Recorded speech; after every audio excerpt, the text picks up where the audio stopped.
interest in research and the use of access to information requests in social science. Please check out the KH website if you want to get involved.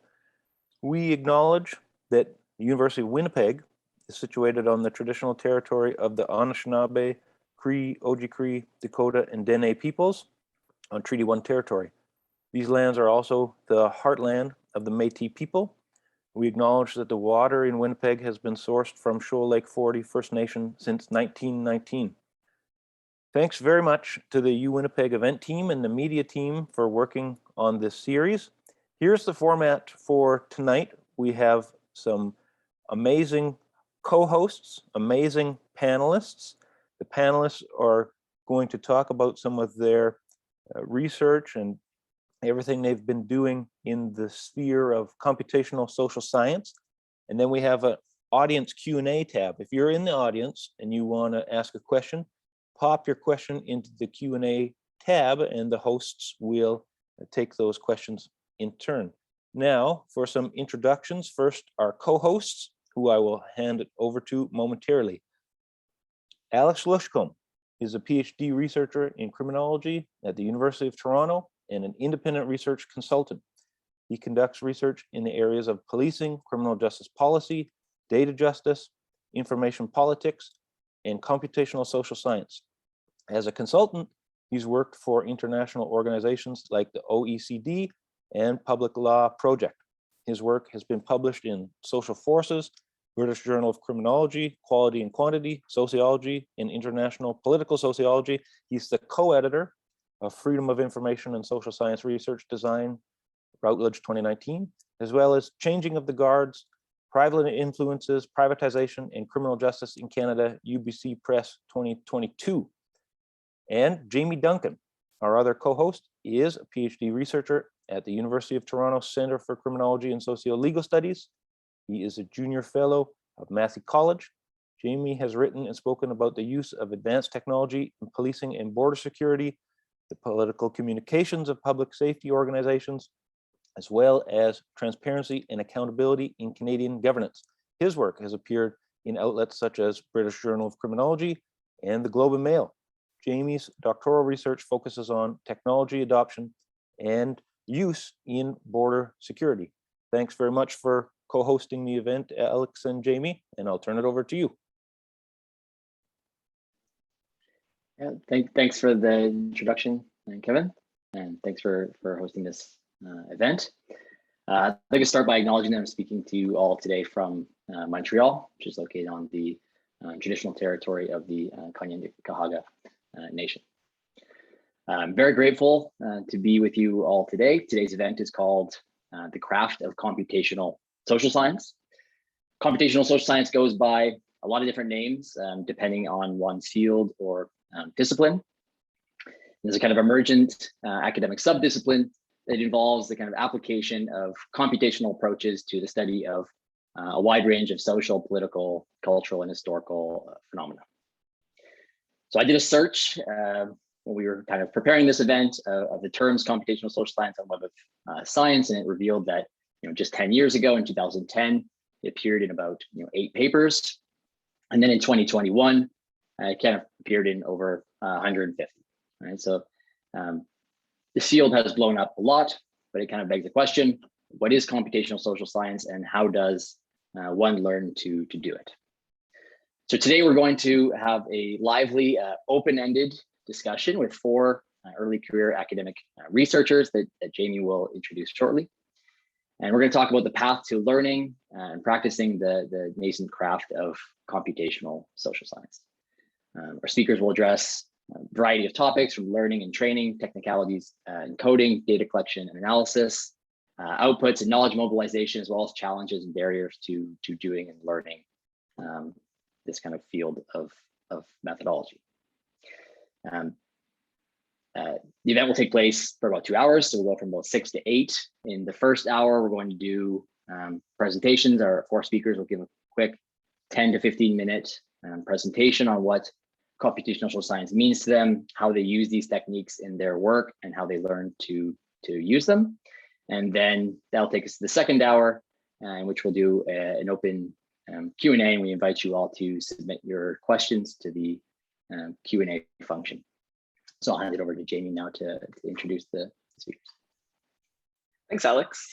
So I'm grateful to be coming to you all today from Merida, Mexico, on lands that have long been inhabited by Yucatec Maya people. I'm really excited that we can welcome these 4 impressive and accomplished early career researchers today to share their insights and experiences with us. I'm just going to sort of introduce everybody all at once, and then we'll just go straight through the presentations after this. So first we have Andrea Muslin. She's a PhD student at the Department of Political Science at the University of Toronto. Her doctoral research examines media effects in the digital age. She's also interested in access to information and law. I'll add a personal note here that she was also an excellent TA for text as data. Robert Bennu is a PhD candidate in demography at the Université de Montréal. He's a data scientist, machine learning and artificial intelligence engineer. His research uses computational approaches to study immigration, immigrants' integration in Canada. His other interests include reproductive health and family dynamics in sub-Saharan Africa. He's affiliated with the Lab on Quantitative and Computational Social Science at the Université du Québec at Montréal. Katharina O'Donnell is a PhD student in the Sociology Department at Harvard University. She combines qualitative and computational methods to study social movements. In particular, Kat is interested in social movement discourse and how movements interact with one another through competition and collaboration.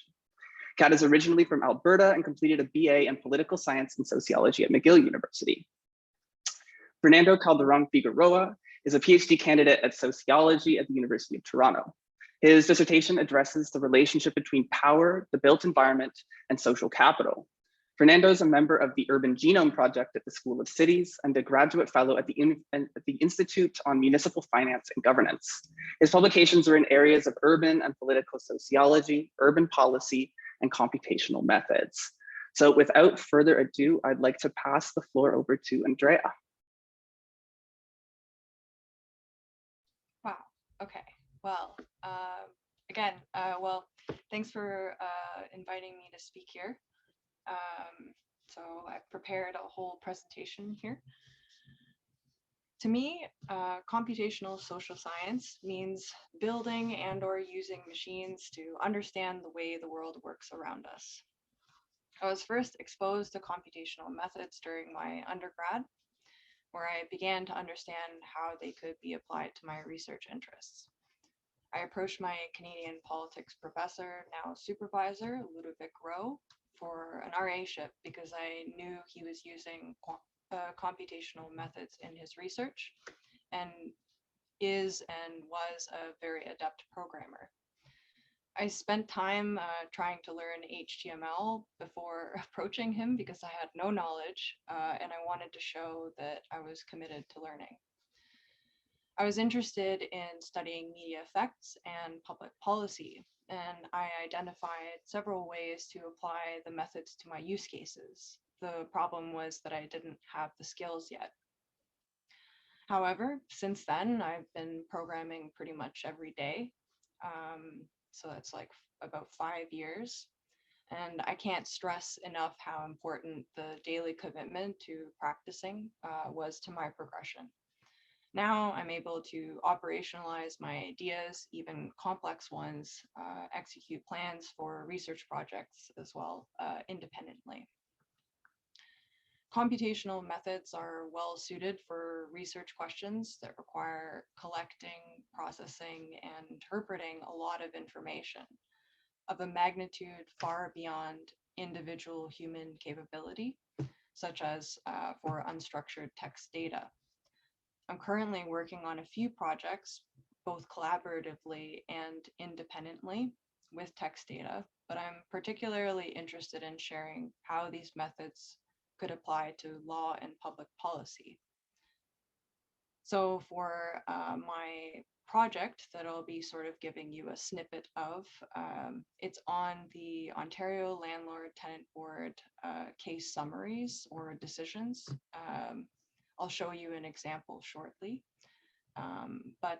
So the content of adjudicator decisions in courts or administrative tribunals is rich with information that can help policymakers develop effective public policy. It just needs to be accessible and parsed.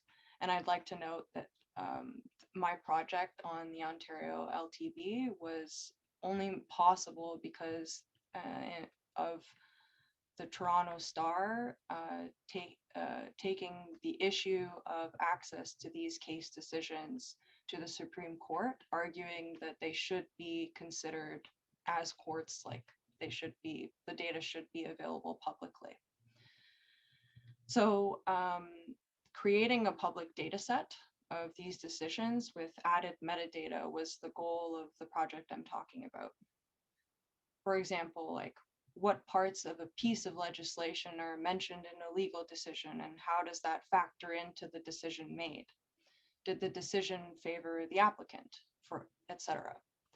Once created, these types of databases can be used by other researchers, and the possibilities are only limited by the scope of one's imagination. So I'd like to show you an example of the Ontario Landlord Tenant Board case decisions contained in my dataset.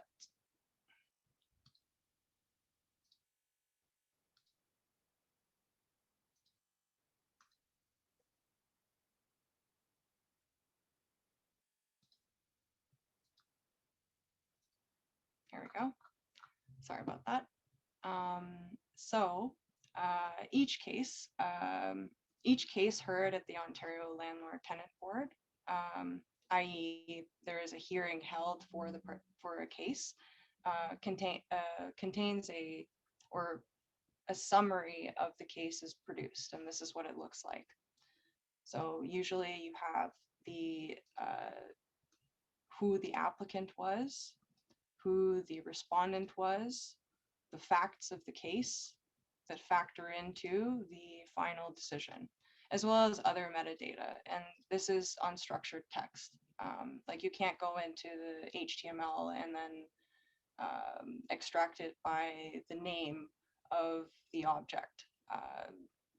So there was a lot of work that went into doing just basically creating the metadata in a way that other people could use it as well. So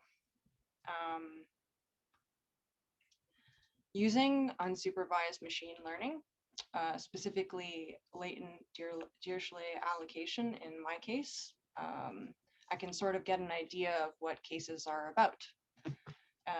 LDA essentially creates a mixture of topics for each document based on the probability that the words contained in the document belong to a fixed number of topics. So if we go here, let me just show you. So this is my website in the making. And here are a series of different topics, basically, that were produced through the unsupervised model.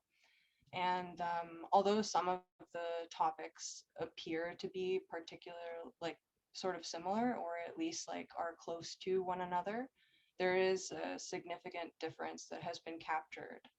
So for topic number 9, the N12 notice is a notice of termination from a landlord because they want to use the unit for a number of different purposes, for themselves, in order to move into the unit, etc., etc. So a key word to note here is the word occupation. It appears in the basically top most informative n-grams is actually just bigrams that I focused on. And although it's very close to topic number 5, it is particularly different. So topic number 5 is a notice of termination by the landlord because a tenant or an unauthorized occupant has interfered with the reasonable enjoyment or caused damage to the premises. And although the word occupant doesn't appear in the top words, through qualitative investigation in context, you can see that unauthorized occupant and occupation are basically it helps differentiate between the two topics. So I thought this was really cool. This is like based on my data set. I created this data set and pre-processed all the text, selected all of the stop words that were, and all these things are, they seem small, but they really build on each other. So to continue, frequently, the subject matter of social science research is esoteric, such as administrative tribunal decisions. But whenever possible, I try to make information as palatable to the general public. I actually try to ask non-specialists, such as people in my friends group or people that I know are not working at all on anything close to what I'm doing, to read my work and then let them tell me what it's about. And if they have a good understanding of what was going on, then I've explained it well. I actually built this data set with the public in mind. I want people to be able to sort of search through the data and see, well, are there similar cases to my case? So I've learned a lot about web scraping, parallel processing, just over the course of solving problems by building this data set, and also dealing with inefficiencies in my coding, which was really cool. Often with each new project, I find new ways to expand the scope of my knowledge and skills. Taking the time to solve the little things can go a long way. And one of the greatest challenges I faced in this project was ensuring that my collection was complete, since it was acquired from different sources. It is unclear whether the cases available to the public right now are complete. You can get cases through CanLI, or you can get cases through LexisNexis, but they don't, there are not as many parallels between the two sources as you would think. So more broadly, though, one of the major hurdles for using computational methods is trying to learn two things at the same time, i.e. learning the math and learning the programming. Sometimes it feels like there aren't enough hours in the day to do everything that you want. However, in retrospect, usually you progress further than you realize in the moment. For those interested in applying computational methods to their work, my suggestion is to commit to learning the methods as you commit to your research interests. The consistent investment of time and effort into learning the math and programming, even just like a few minutes a day, can help speed up your progression significantly. And I don't usually deal in absolutes, and this isn't an absolute, but I thought it was cool. Challenges not embraced or problems not yet faced. Thank you.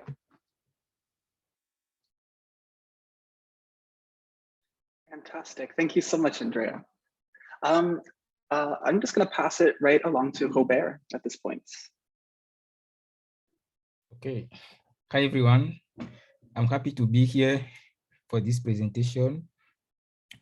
I prepared some presentation, but I will not share my screen. So for me, what is the computational social science? For me, it is a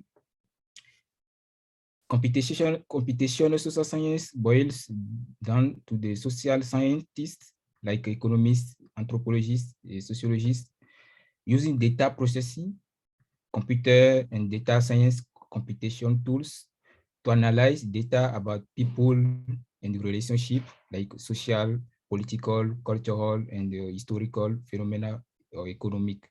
So the computational social science is it's the subdomain of computer science and social science. So it brings together the two domains. How did I discover the computational social science method in the first time?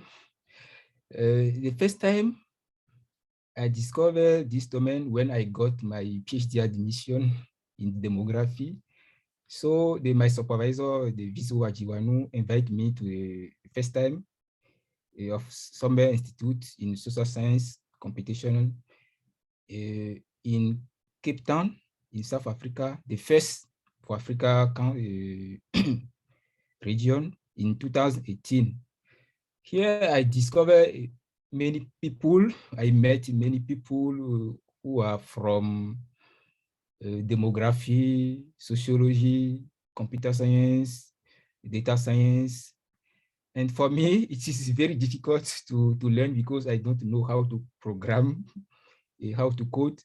But I did the best and learned a lot in this here, there, because I have a bachelor degree in the statistics and also the master degree in demography, but I don't know how to code. So he invited me, but I learned a lot. After I followed some course in Coursera, data camp, and I got some certificates in data science. Today, I can say that I know how to program in some software like R and Python, but I try to learn again to learn a lot about this domain. So my current research, like you said at the beginning, it is about immigration, because my thesis talk about integration, social cultural integration of immigrants in Quebec, but also in Canada. But about, I use also family dynamic like fertility,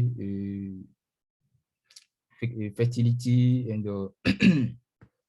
and so on. But the past I use, I work on reproductive health in Sub-Saharan Africa before I came in Canada. Recently, I present some paper related to computational social science in last November and last December. It is about, I will show the screen for this two paper. Let me, I can't share my screen.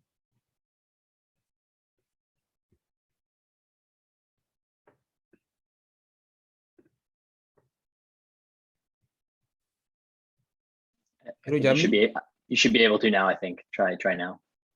Oh yeah, okay. So did you see my screen? Yep, we can see it. Okay, yeah, okay. So this paper I present in the last November in Computational Social Science in Americas in last November. In this paper, we try to use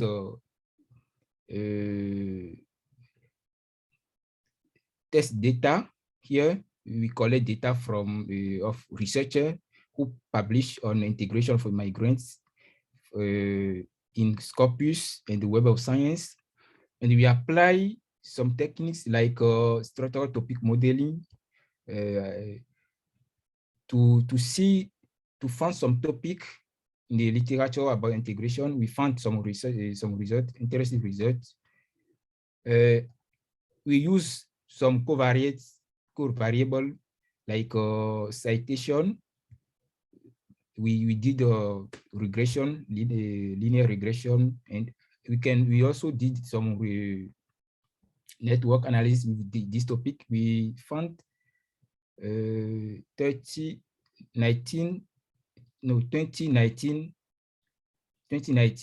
topics, and we plot the relationship between this topic. So the second paper which I present in last December, it is about how we can frame immigration and integration of immigrants in Canada. About like in newspaper, we collect data from Canadian major dailies, about 20 journal newspaper, and we apply the same method like on the first article. And this article, it is interesting. We also found some sentiment. We did some sentiment analysis to find the negative. The journal, the newspaper talk about more about negative or positive related to the migration and the integration. But I have also other article which we are writing now with qualitative data. In health, I work with some researcher in Institut de Santé Mentale de Montréal, which we did the test analysis with qualitative data. And we use the demographic variable like sex, age, and so on. So I will stop sharing my screen. For me, the challenge of doing computational social science, if for me, it is how to learn how to program with new language. Like if we have some people who don't know how to program in R or to program with Python. For those who know how to use Stata, for example, or SPSS, we can't do this kind of analysis with Stata or SPSS. So we have to learn new language, programming language like R or JavaScript or Python. We need to be patient also, in my case, when we got some error in programming, because if we got some error, we need to search in Google, like Stack Overflow to find. But when we correct the error, we run the code, it's not working. No, and now we need to try again. So we need to be patient in this case. For Francophone, like me, I'm from Francophone country, it is difficult to learn with English. Yeah, for people who are from Francophone country, it is difficult. So it is a challenge also for those people. But for you who are from America or Canada, it is not a problem. Another problem, a challenge for me is how to learn how to read some file like HTML. Before I didn't know how to read, but when I start to do this computational social science analysis, I learned how to read a CSV file, test file, TXT, and JSON file also.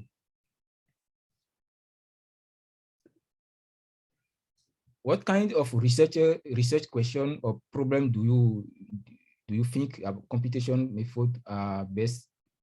For me, any kind of research question related to the social phenomena. We live life in the network. We check our emails regularly, make mobile phone calls from almost any location. We swipe transit cards to use public transportation and make purchases with a credit card. Our movement in public place may be captured by video cameras, and our medical record story has digital files. So we may post blog entries accessible to anyone or maintain friendship through online social network.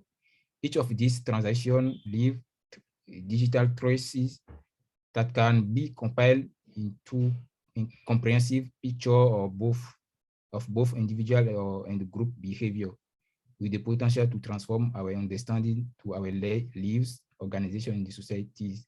So for me, there is no specific research question which I can say that it is best to apply computation method, but we can apply this method for any kind of research question who are related to the people, the network, the behavior.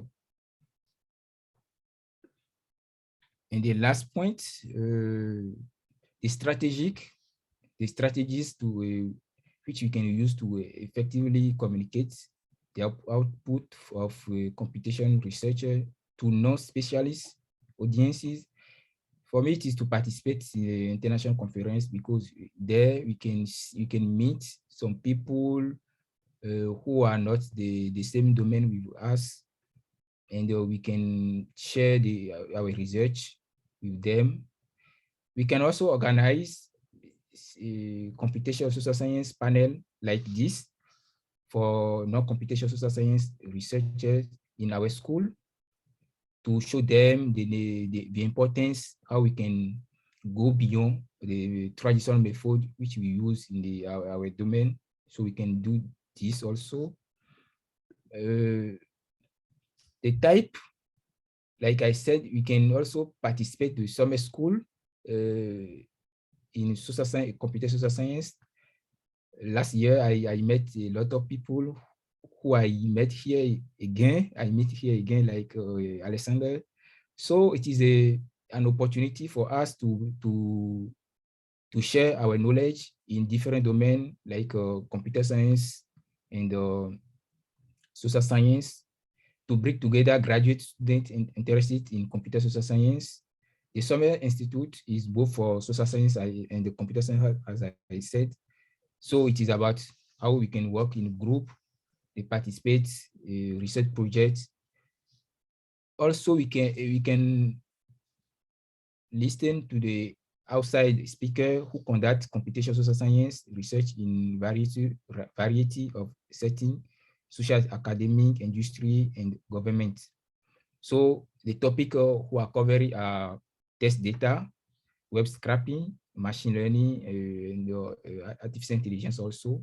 So it is for me an excellent opportunity to learn more about social science, computer social science, if we want to go beyond. So thank you. Merci, Robert. That's another fascinating presentation. Could I call on Kat next? Awesome. Yes. So thank you so much for having me. I'm super excited to be here, especially with these phenomenal other panelists, and to learn from all of you panelists, and also to hear from the audience. This is such a cool event. So exactly as Robert said, this is exactly the kind of thing we need in computational social science. So thank you so much for organizing. So I'm still very early in my journey of learning computational methods. And if I hadn't been a panelist for this, I most certainly would have been an attendee. And I'm really excited to just sort of share how I'm going about figuring out how to learn computational social science sort of while I'm in the weeds. So today I'm going to talk just a bit about how I came across computational methods, how I am using them in my work, how I learned and I'm still learning these methods, and then also some of the challenges that I've come across so far, and some of the tips that if I could provide to someone else that's maybe a year or so behind me, sort of in this process, what I would offer, I guess, to my past self. So in terms of how I came across computational methods, so when I was an undergrad, so I was a political science undergrad for the most part. I did a bit of sociology as well. And at that time, I mostly used qualitative methods, as much as anyone uses methods really as an undergrad. I became interested in how political discourse is expressed and how it's spread, especially on the political right. So that was sort of my anchored interest. And so I was interested in things like, what are conservatives saying in like local community Facebook groups, and also what are far right movements saying in online forums, on the dark web or whatever, what themes and tropes are politicians drawing on in House of Commons speeches. Those were sort of the things that I was interested in as an undergrad. And so in undergrad, when I started having like some of these more advanced seminars and I was able to start doing some like sort of empirical papers, I started analyzing some of this text data by hand qualitatively, mostly because I didn't really know any other way. And I actually really liked being in the weeds of this text data and sort of analyzing the content in depth and very meticulously, and sort of learning more about the case as I did the research. But I found very quickly that there were just serious limits to how much of a corpus of text I could physically analyze by hand, especially when we're talking about like one semester of a project or maybe a year-long project, honors thesis type of thing. This obviously made the work very tedious as one individual researcher. And then I guess more substantively, I also just found it really hard to find broad trends across the text, which was ultimately like what I was interested in substantively. Now, at the same time as all of this, I started applying for PhD programs in sociology sociology ultimately. And in sort of doing that preliminary research on what faculty I might want to work with or what programs I would be a good fit for me, I came across a few faculty who studied basically exactly the substantive topics that I was interested in, and they used this thing called computational text analysis, but I didn't know what this was. So I basically downloaded a couple of their papers, had a quick look, realized that I understood like only 20% of it, and that was like the intro. And so I basically put these papers aside, carried on, finished undergrad, you know, pandemic hit, yada, yada. I started grad school, whatever. So I then basically got to grad school unrelated to this computational stuff. And I continued working on some of these projects that I had started in undergrad that were qualitative content analysis. I eventually wrapped most of those up. I have my first article coming out very soon, which I'm excited about. It's all qualitative. Anyways, and then I realized that once those projects were wrapped up, that I was interested in zooming out of these sort of case studies I was doing. I was basically doing like case studies of one or two groups within a movement. So like one specific group of like white supremacists or something. But I became interested in zooming out and looking at discourse across mainstream social movements in the United States and in Canada more broadly. So like, what are abortion movements saying on both sides, and how does that relate to what like immigration movements are saying on both sides? And so in order to do this, my advisor and I compiled a massive data set of emails that were sent to the mailing lists of supporters by several social movement organizations. So you can think of like Black Lives Matters is a social movement organization, for instance. So at this point, I then had this really fantastic data set of 15,000 emails that I had compiled with my advisor. And then I was like, okay, how am I supposed to analyze this?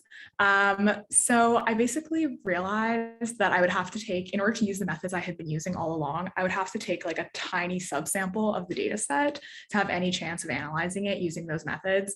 And this was just so sad because I had spent this time coming up with this fantastic data set. So I realized that I needed to go back to this like computational method idea. So I set out to learn these methods, which I'll talk about in a minute. And I'm now using these to analyze this data set alongside qualitative methods. So I'm actually combining these two methods together. I mostly like to use mixed methods. And so I have found that this process of sort of like taking a step back and learning this new method has been really, really worth it, because I think computational methods are just amazing for uncovering rich patterns in the way that qualitative methods can, but then also generalizing these across a huge amount of data and really making use of a huge amount of data in a way that traditional quantitative methods often can do. So it sort of has like the best of both worlds in a lot of ways. And then I also personally combine these computational methods with qualitative methods, which I find really useful in my research for sort of triangulating the patterns that I identify using my expertise on a case with what I guess I would conceive of as like the natural patterns in a sample, so in text, for instance. Now, in terms of how I actually learned these methods, so there's unfortunately nobody in my department that can really help me with computational methods. There was one of these faculty members that I was talking about that I found who used computational methods was at Harvard, but unfortunately left Harvard by the time that I got there. And it's a very small department. So by the time I got there was no one in my department that was teaching a course on computational methods or that I could go to for sort of like everyday problems with code or something like that. And I wasn't even at that stage. And unfortunately, there was also no course that I could really take in adjacent departments. But I knew that I did want to learn computational methods, and I had a very supportive advisor who really supported the idea of sort of like taking the time and this risk early in grad school to take a step aside and go and learn these methods. So at this point, this was at the end of my first year of grad school. And so I started looking for summer programs that I could take to just get like a basis and a taste of computational methods to see if it was even worth diving in further. So this is where I came across the Summer Institute in Computational Social Science, which Claudel was talking about. I would also like to tip my hat towards that program. It was amazing.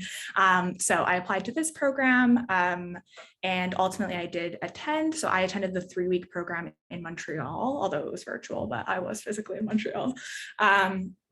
And this was awesome because it gave me both a foundation in computational methods that I really needed, but also a little bit of confidence to actually continue with these methods and sort of like know the terminology to kind of know what to Google to figure out what to do next, which was very important. Now, after I took this course, I then basically moved on to looking for graduate students that had been trained by this previous advisor that like had left Harvard. And eventually I found other grad students as well at Harvard and elsewhere who were using these methods. So I essentially just cold emailed these grad students and asked to talk to them just for their advice on how to learn computational methods, and also to sort of generally talk through the methods of my project. But at this time, I would say things were not at all refined enough to be asking like really serious questions. And then I also used a lot of online resources, YouTube videos, blog tutorials, whatever, to figure out how to do like little various things and to sort of get bugs out in my code. Now, this approach of learning things has gotten me to the point that I'm at right now, so relatively far, although it's still baby steps. But I think one of the biggest challenges that I came across very early on was that I didn't have like a map in my head of the various approaches and methods across computational social science and like what each one was good for and what people thought of them. So I knew sort of on a basic level after this summer course how to run topic modeling or do sentiment analysis or like make a text network, but I didn't really know like if these approaches, first of all, if they were considered rigorous, or like which ones were and which ones weren't. And I also didn't know necessarily if I was using the right method to answer the right question. So this is still an ongoing struggle for me. I would say this is like my most pressing challenge at the moment. But this is where I realized that what I really needed to do is read much more empirical social science. So Robert said that computational social science is sort of at this intersection between computer science and social science. And I think that's absolutely true. But for me, I'm not trying to be right in the middle. I'm really trying to be a social scientist who uses computational methods to answer the social science questions. So for me, it's very important to spend a lot of time actually reading people that do the kind of stuff I would like to do. So other social scientists, they use these computational methods so that I could see what sort of methods they use. And I think very importantly for me as well, how they talk about the methods and like to what extent you need to talk about these methods and in what way in order to get them published in a social science journal, which is ultimately my goal output and the kind of audience that I'm trying to speak to. Now, another big challenge that I had specifically, which I hope other people don't face, but many people in the audience might face, is not having like a specific faculty member, as I mentioned, or sort of a course that's offered in your department, or just not having that like easy infrastructure within your department to figure out, you know, how to learn this stuff. So for me, not only did this make it hard to learn the methods in the first place, but it also leaves me constantly thinking that I'm making like a fundamental mistake at every turn because I don't have someone supervising the work very closely. And I know that like they don't do that anyways, but if something feels extra scary about like trying something computational and like making some sort of a model and then just like hoping that it's right and explaining it. And it sounds very convincing when I explain it to my advisor who like doesn't use computational methods. Anyways, so I'll talk a bit more about like how to learn the methods in a minute, but for this sort of problem of like not having the infrastructure in a department, things like that, I found sort of plugging into the computational social science community and finding that community to be extremely important. So I think like taking a summer course, the summer institutes in computational social science that we've been mentioning are really like a network. It's not just, you know, course material, although they have that as well. And then attending things like this. So everyone in the audience is already a big check on this tip that I have because you're all here. But I've also done this through cold emailing grad students and faculty. And I would say really like don't discount grad students or even undergrads that are doing this kind of research. It doesn't just have to be faculty. That can be really helpful to talk to. And like, yeah. And then another thing I think as well is co-authoring has been really awesome for me. So from this summer program that I took, I'm now working on a paper. Robert is actually one of my co-authors. There's a lot of us, but we're using computational text analysis methods. And this has been so awesome because although the methods aren't exactly the same as what I'm doing, obviously, it allows me to sort of talk through these methodological challenges with others who are also working on figuring these methods out, with some people who are like much better at these methods than I am, and with other people that are sort of at the same stage as me. So that's been really awesome as well for sort of like checking that, or I guess just like seeing that that people that know what they're doing also sometimes have these problems that I face in my own research. So that's been really awesome. So I guess just to kind of summarize, I did want to sort of synthesize like 4 tips that I would have for others that are interested in using computational methods, especially if you're coming from like nothing, as I was and as I sort of still am. I would say, I guess one like hard and fast tip that I would have is to try to get taught the most basic foundations. I think you can maybe, or I can't, let's say others could one could in theory, like try to hodgepodge together learning computational methods. But for me personally, I didn't know what to even Google or what to search on YouTube. So I think for me, it was very important to be taught the most basic foundations. And that doesn't mean that it has to be a live course in person, but it could be like a Coursera course, like Robert mentioned, or, you know, a YouTube playlist or whatever. I will say this Summer Institute that some of us attended has free online like videos that are all in order. So you could follow the curriculum without attending the course, or a summer program or whatever. I think something like that to get started is really awesome.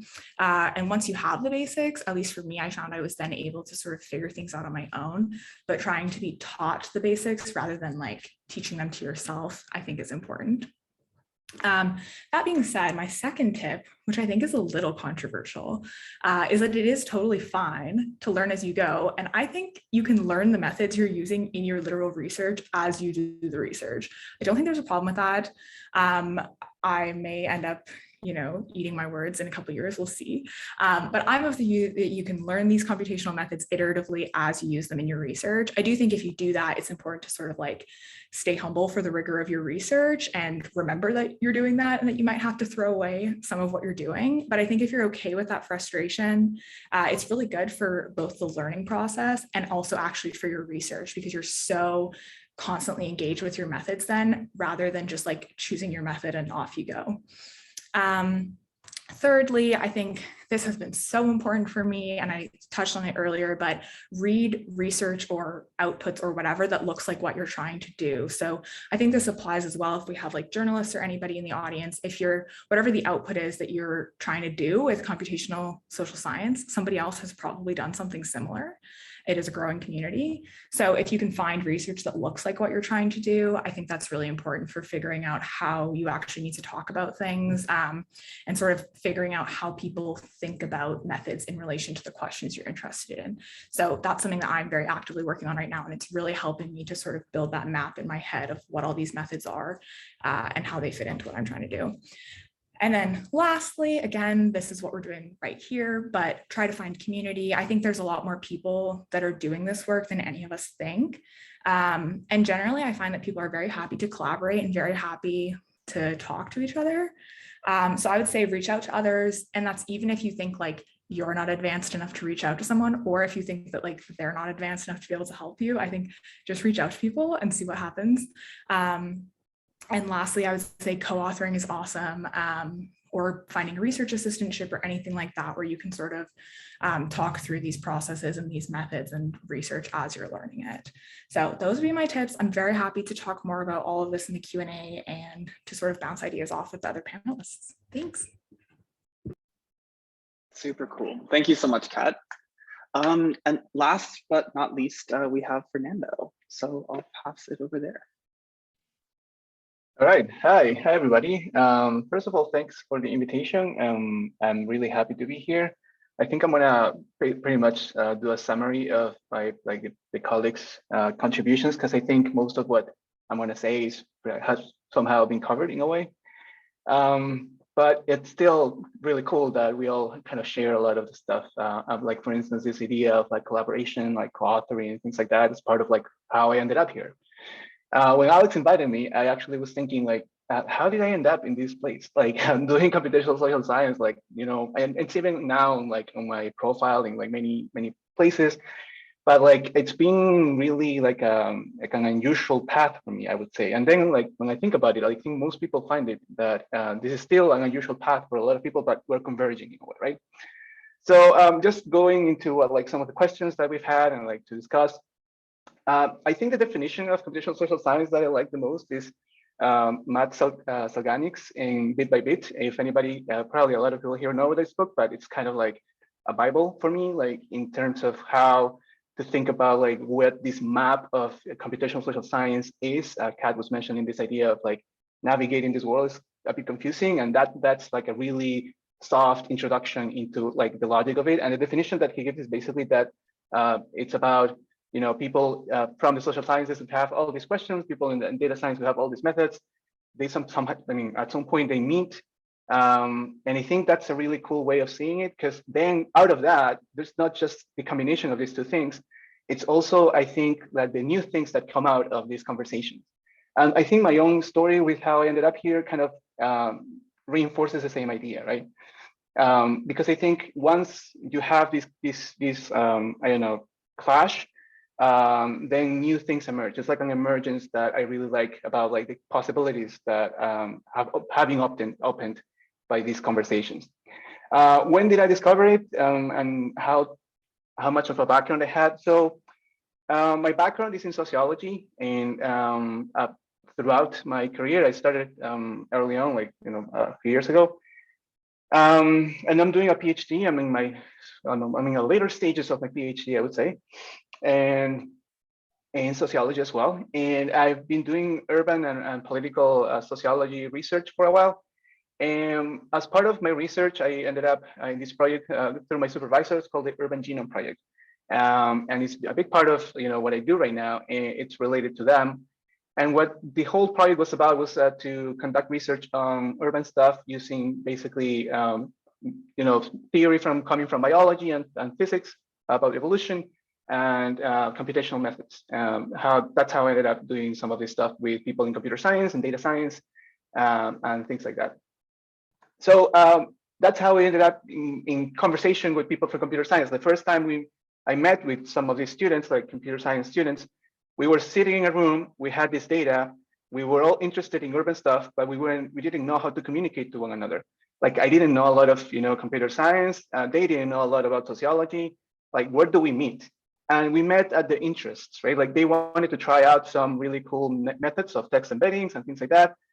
They had all this access to Yelp data, and we wanted to have reviews of, like, had all these reviews of restaurants and things, of points of interest in Toronto, like, you know, millions of data points and words. So, and we wanted to see things like neighborhood change. So we ended up, like, through conversations, came up with a cool idea for a paper, made it through, got it published. And that's how it's been in this process with them. The interesting thing is that the more time we spent together, the better we got at understanding each other. And that's been kind of like the logic of it, like coming up with new questions. Now it's a lot easier because I'm more, you know, familiar with some of the stuff that they do. Like, I've learned how to code since then. I've learned R, a bit of Python. So yeah, that's kind of how I ended up in this world. The other source through which I became familiar with computational social science was Twitter. I spent a lot of time on Twitter, and that's how I found some of the community, right? Like, I think I met Alex through Twitter, Jamie through Twitter, and like probably will still continue in touch with some of other people here through Twitter, because like it's one of these like spaces where like people are popping up with new ideas, like they're showing graphs, like things that they're working on, like doubts. Because Slack Overflow, like a lot of people here use it, and like we kind of, sometimes you don't really know how to ask for some questions. And sometimes when you just post something on Twitter, people will pick it up, and then eventually you'll get, you know, they guide you through the hoops and get you to where you need to be. But that's kind of how I became more familiar with computational social science, was like finding all of these communities where I could, you know, rely on. So what my research is about right now. So my dissertation is on the impact of the built environment on community sentiments, basically. Like, how do we either foster or hinder the development of community, trust, social capital, things like that, through the way we design cities and the way cities, you know, change in like the physical form of the city. So for doing the kind of things I had in mind, like I was thinking about this stuff a long time ago. I started the program like trying to do some kind of ethnographic work, but like my core interest was about you know, urban change and the impact of how urban change affect on political and social outcomes. But I didn't know like how to address these issues because the data wasn't there. It was really hard to get data and so on. So I ended up, and so what happened was that I became more familiar with the geographic side of CSS. So like people doing spatial data, and that's how the work I'm doing right now is about mapping the fences that block the streets of Lima. So I'm from Peru, and in Lima, as well as in other cities of the world, people have developed technologies to kind of protect themselves from thieves and things like that, from crime, that actually end up not just blocking, their houses, but they block entire segments of the streets. Like they become segregated, segregated communities or gated communities almost by accident. Like some people do it in one place and then they do it in other places, and this kind of has evolved over time. So I wanted to map that, and I've been doing that since the for a few months now. And combining kind of something else that I like about computational social science is that it's not just about doing computational methods, right? Like they combine stuff. Like I think some of the panelists were talking about that. Like you can do this kind of thing where you're doing, in my case, for instance, I'm doing like more, and like spatial analysis through R and Python and things like that. But at the same time, I'm collecting, I'm pulling data from the census, I'm pulling data from from surveys. And so it's about like bringing stuff together at the end is kind of like the magic of it for me. It's not just about like going into like the more sophisticated methods. It's just that they open doors for new things you can think of that you before were so hard to even imagine. So yeah, that's how I ended up doing this kind of paper, like research on computational, like on the fences and gates of the city of Lima. And now I'm like working on maps. I wasn't planning on, but like since people are showing up their stuff, I'm just gonna see if I can. I can share my screen. Anyways, I can just show it later. But like the one thing I like is that it's a really cool way of like, one of the things that I really like about computational methods, and this is another of the questions, is that it allows for a lot of creativity in the way you think about stuff. When I think about text analysis, for instance, that I've done some of it, but I'm not too familiar with it. One of the things I like is that you can actually go back in time a lot. Like as long as you have digital traces of like documents and stuff, you can really go in depth about patterns of language, things that thanks, Bryce. Things that before seemed to be so difficult, and you can rethink history through patterns of text. And like the digital humanities community, it's amazing at doing that, and they're like popping up new things that we didn't even imagine. In social sciences, for instance, I've read like really cool papers that have done that combine these kinds of text analysis on and apply them to all archives for like rethinking about how presidents or politicians have talked in the past about certain issues.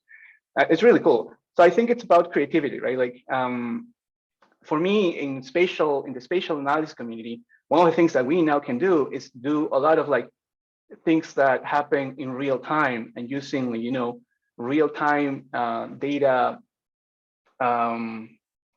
using real time, like collecting data in real time to think about, for instance, how network connectivity affects patterns of behaviors or social communities.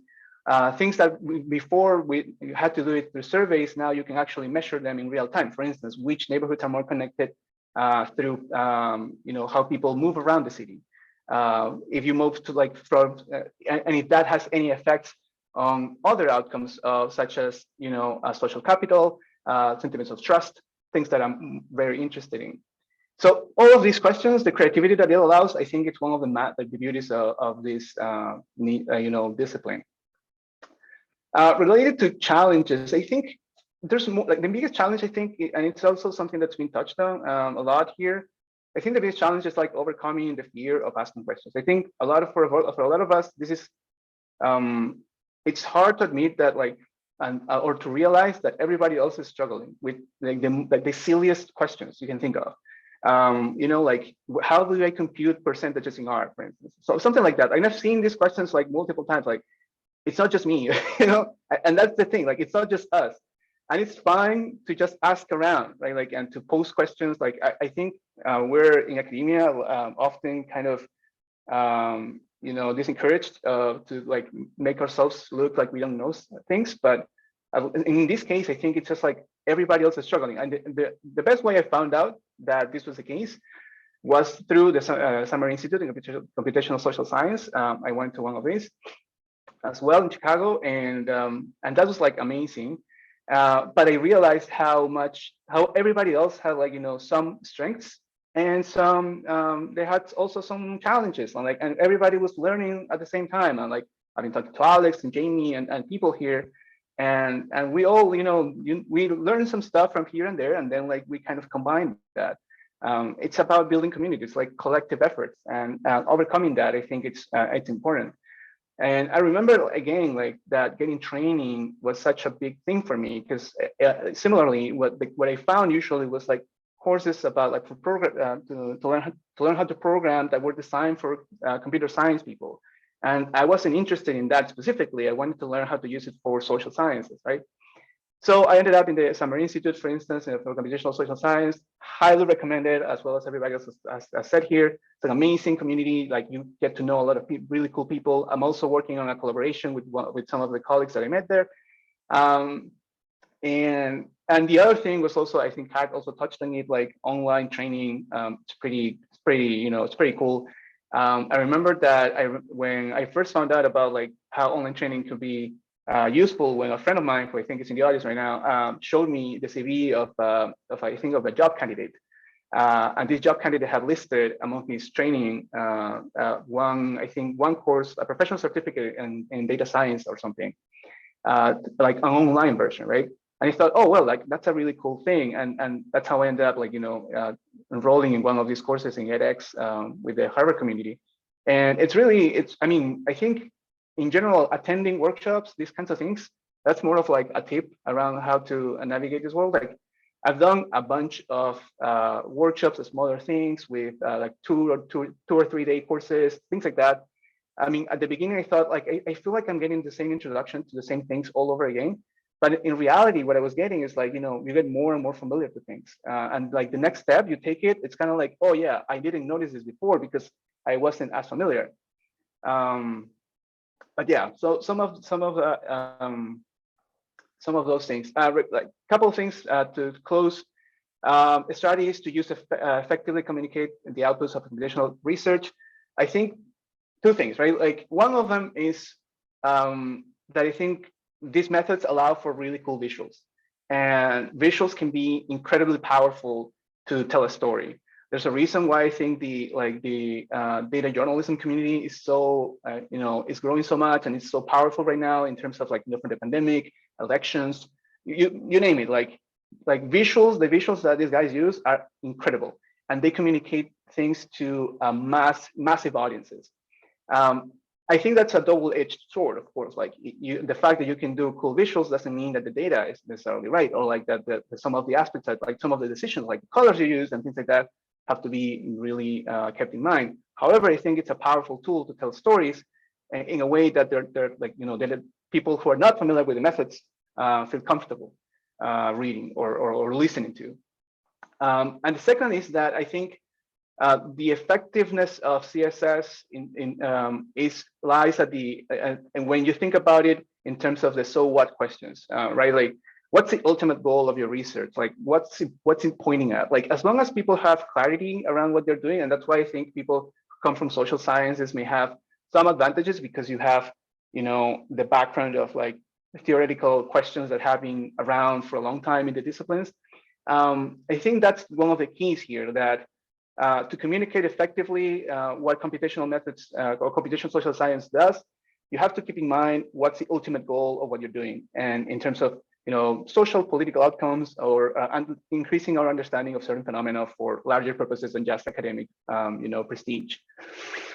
And lastly, for people that are interested in how to use computational methods in the research, I think there's always like there's 2 things, right? Like as I was saying, more formal training, I think it's important because that kind of like gives you a platform from which you can begin. Just like attending workshops, enrolling in these courses online. There's multiple platforms. It's hard now sometimes to navigate, but like you can ask around, like what's the best way to learn R or whatever. Like people would give you some advice. That's the first step, and then like I think some others were saying as well, and then dive into your research. Like just try to dive into like smaller projects, collaborations. Try things out for yourself. Those things usually they seem like it take time, and like you get frustrated, and you'll have like spend a lot of time on Stack Overflow just trying to figure out smaller issues. But at the end of the day, you learn a lot, and you get a better sense of how things can get done. And so yeah, that's, I think, the biggest things I just wanted to touch on. So thanks.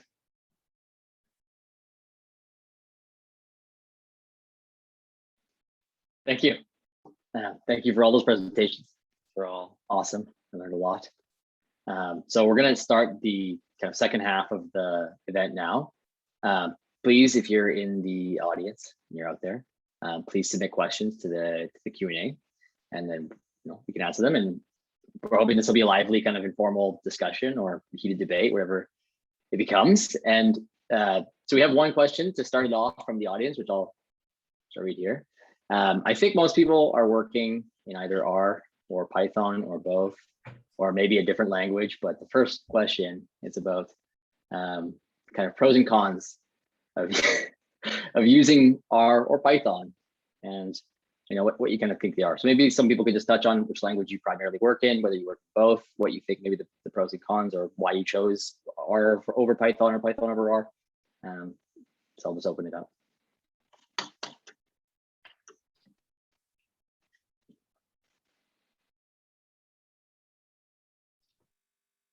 So I can speak to this a little bit. I don't have as much experience with R because I've chosen to do Python. I feel like there is more functionality. Like you can use Python to build websites, for example. So I feel like the investment of my time in learning that language has been pretty useful, especially for stuff like web scraping. But for R, like it's they're almost constantly developing packages. Like so the people in my program, for example, that are relying on R, they can do stuff now that I was able to do in Python just like a year or two ago. So I thought that was really cool. But in terms of like for basic text data stuff, I think that if you're more comfortable with one or the other, that you should just kind of go with that. It seems like in the community, R is more common. Yeah, so that's that. May I jump? Of course. Me, I use mainly R. It is 2 years ago. I start to use R, but I use R for not only for the analysis, but for writing my thesis. I write my thesis with R, the article with R. I built cool. the poster the first poster which I show you, it is with R I built. So I do many things with R. So me, I like R. I can create the website with R. I can create my CV with R. So I can do everything with R. So I like R. I can do the analysis. I can write my test in the same language, and I can get the output in words, PDF or HTML. So we can do everything with R if we want. But I use also Python. I learned Python when I did my postgraduate certificate in machine learning and intelligence artificial in Texas, University of Texas in US. There I learned a lot how to analyze images with Python. So I like Python also, but me, I prefer R with this advantage than Python. But I use both. I can use Python in R. When I open my software R, I can use the Python there with the reticulates package. So I can switch in Python or R if I want. So for me, it is good.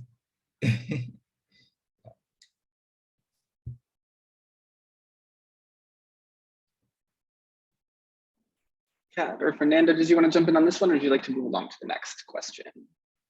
Yeah, I mean, in terms of, like I said, I'm not too familiar with the text analysis part of it, but from the perspective of other parts of my work, I think the best thing about this stuff is that there's a healthy, for the most part, competition between the two languages, and people are pretty excited about like jumping in when like the other community, you know, is ahead.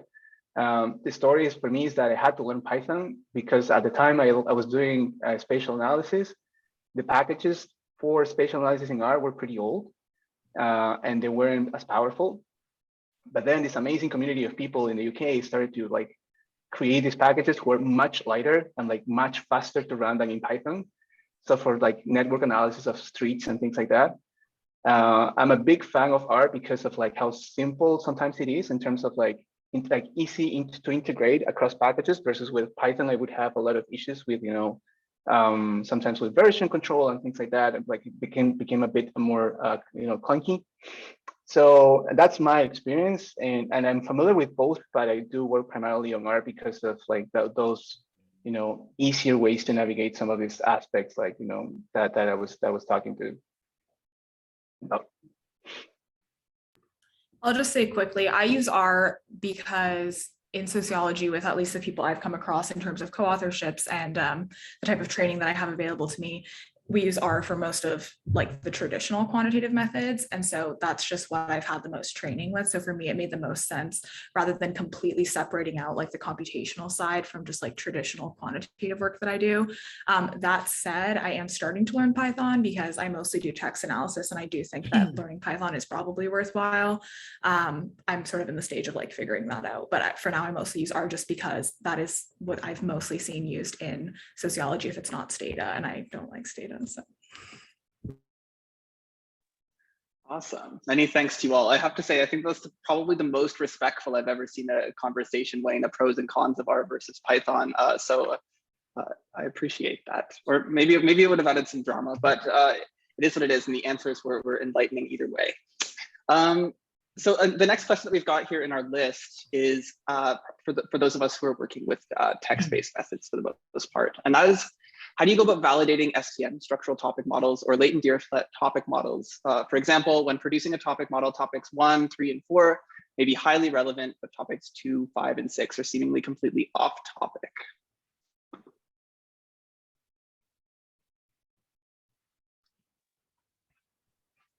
So I can jump in a little bit here. It's like going to be a brief explanation, but basically, like, since with LDA, the number of topics is set before you run the model, the idea is to find the number of topics that reduces perplexity, i.e. the difference between the theoretical word distributions across topics versus the distribution of those words or topics in the documents.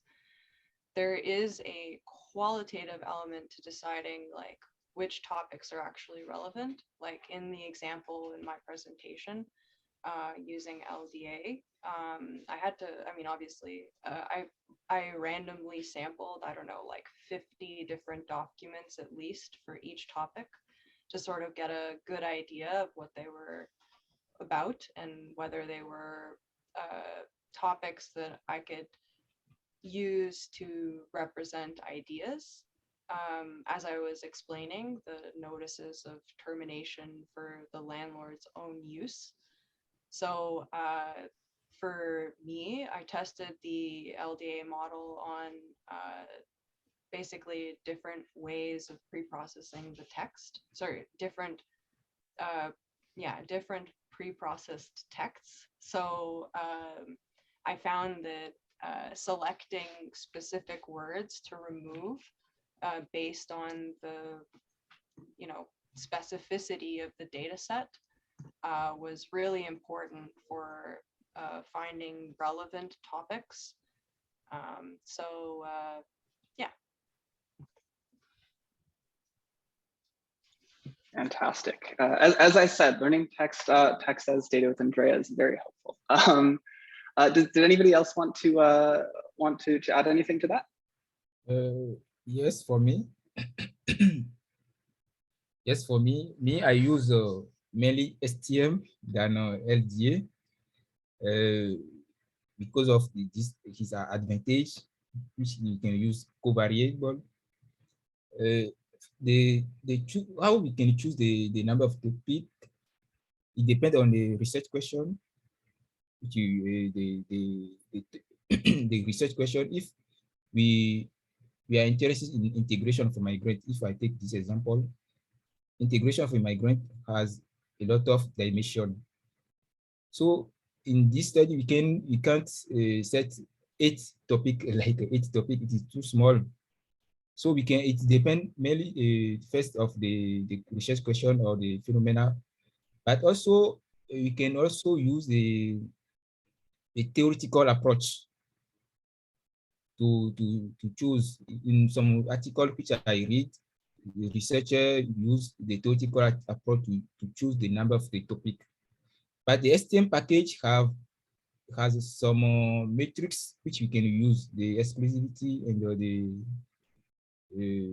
semantic coherence, if we can use those. So it's the intersection of the two metrics we can choose the number of the topic. So it depends on the which you want. If you want to use the theoretical approach, or many the STM metric you can use, or combine the both. So there are a lot of choice. I think 2 or 3 choice we can make.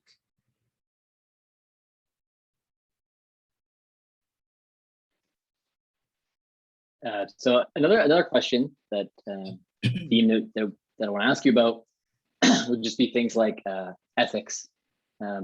What are the kinds of ethical challenges that you guys have faced in using computational methods? How have you managed these ethical issues? And maybe lastly, do you think that working with computational methods creates kind of new ethical challenges and problems, or are they kind of similar or analogous to the kinds of ethical things that we encounter using other methods?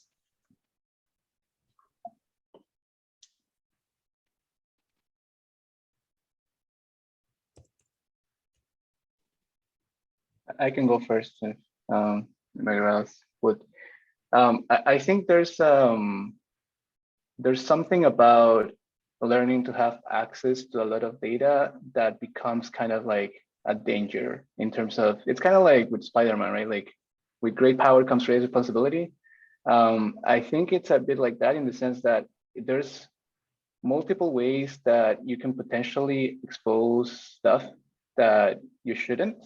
And sometimes that's like a bit of, it's a bit difficult because like often you would find really interesting or intriguing stories that you could tell with the data that you could have, but that may not lead to, that may lead to potentially exposing information that you shouldn't. In the spatial community, it's often related to people's mobility. One of the data sources that we use a lot is like cell phone mobile data. So you can have a lot of access to that. Like it varies, right? Like some companies would release, subsamples. Some companies, but depending on the access you get, it's a bit like there's ways that you could eventually identify people with enough information. So it's usually like there's ways that you can, prevent that from happening, but it's often a challenge to just like discard the whole thing because there are some really cool insights. Anyways, my point with this is that sometimes you have to refrain yourself and like, because there's like an actual, when you learn this stuff or scraping, right? Like scraping stuff is so much fun, but it's also, can be problematic in some cases. So yeah, it's about like, I think there are very specific challenges, like ethical challenges when you're dealing with this stuff. But at the same time, it's kind of like, it's a trade-off between being mindful of how you deal with it and the potential benefits that you may get out of it. I think in my case, luckily, I don't have that kind of situation a lot, but I've seen that happen to people, and yeah.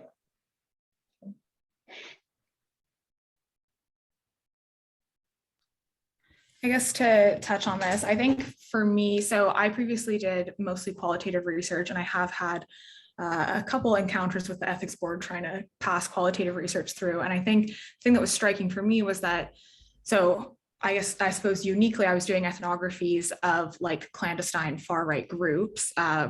We could call them terrorist groups, which meant that I basically couldn't safely obtain informed consent. And so this was a huge problem for the ethics board and for myself also in terms of thinking about the ethics of doing this.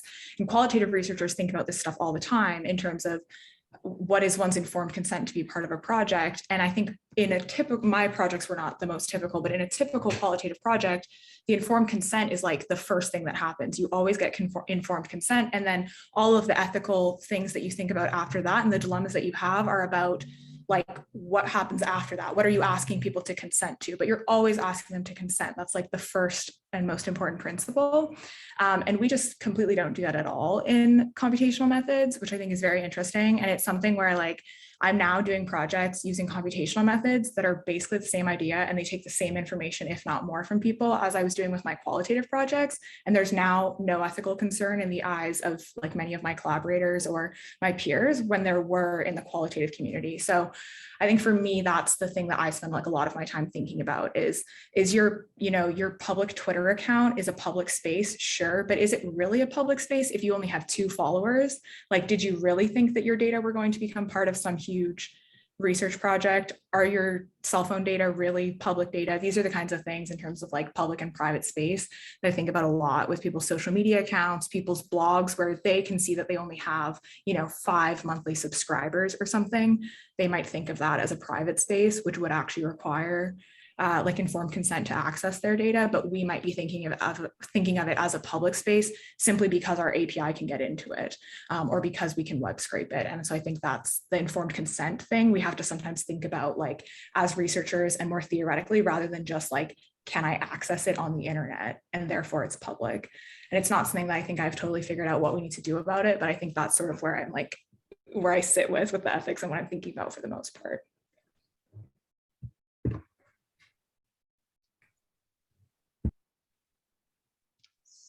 So where I'm at with the ethics component, actually, it's related to what Kat just said. Users of the internet, they have ideas about what people can see about them on the internet. And I think that like it's difficult to achieve informed consent if the users themselves are not informed about the platform. Does that make sense? So basically, like as a researcher, you should always be considering what the potential impact is for you disclosing this kind of information. But the social media companies themselves, for example, like Twitter, have been really restricting access in order to, I guess, maybe protect themselves, but also mainly to protect their users. So you have like an academic stream of the API, for example.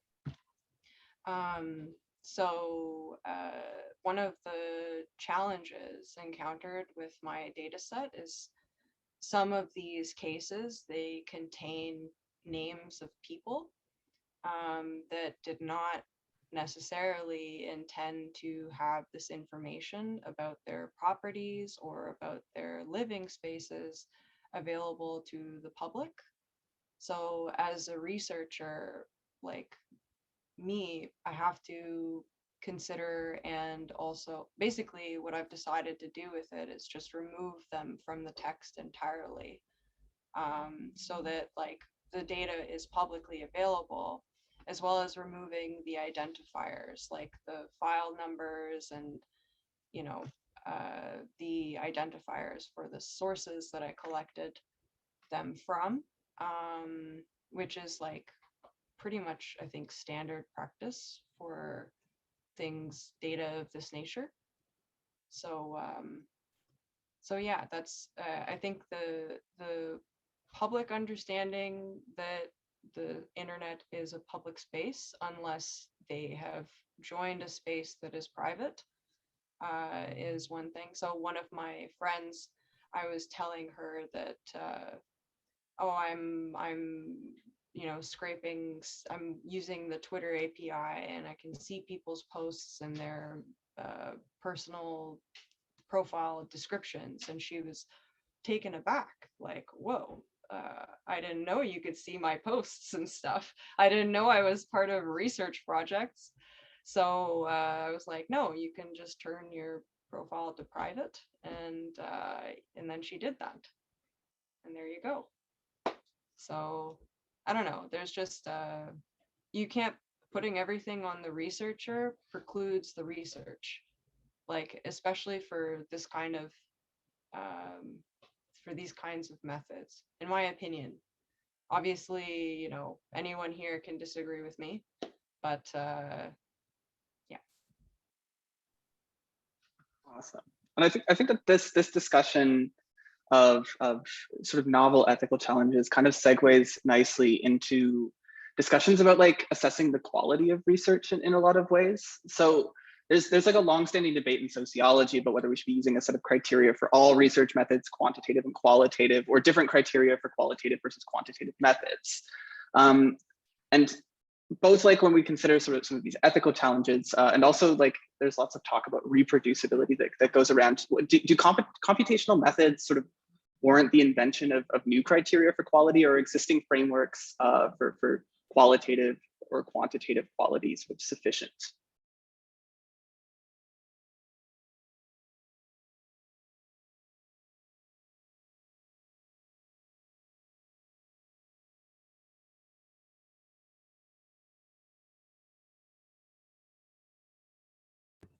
I guess I'll jump in here. I don't have a lot to say about this, except that I think it's important for authors to make their work like possible to be evaluated. And what I mean by that is like when I'm saying this because I'm in that stage, as I mentioned earlier, of like reading a lot of empirical social science and a lot of computational social science to figure out what it all looks like and how to do it. And I've noticed that some of the absolute best papers that use all types of methods make it very clear what the methods are that they used, why they think it's a good match. Like they really defend why it's a good match for the research question. And then there's a tight match between the theory and the empirics. And I think those are things that are important in all research papers. This is the kind of stuff you hear in like your first year grad seminars. And I think like that still applies to computational methods. I think sometimes computational social scientists can get a little bit into like playing with the toys and publishing the pretty graphs that come out of it, as opposed to using the methods to answer like empirical questions, which of course people have different goals and whatever, and that's fine.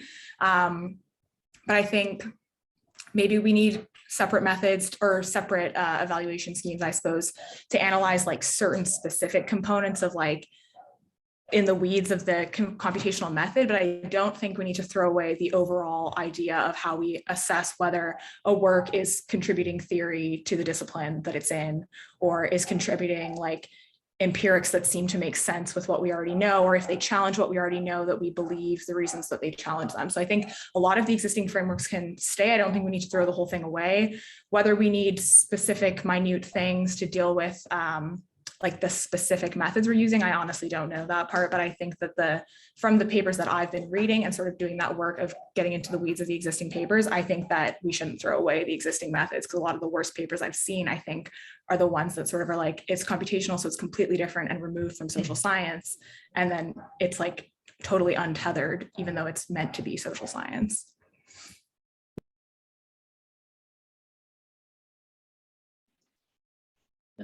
So I have a question I'll throw out there.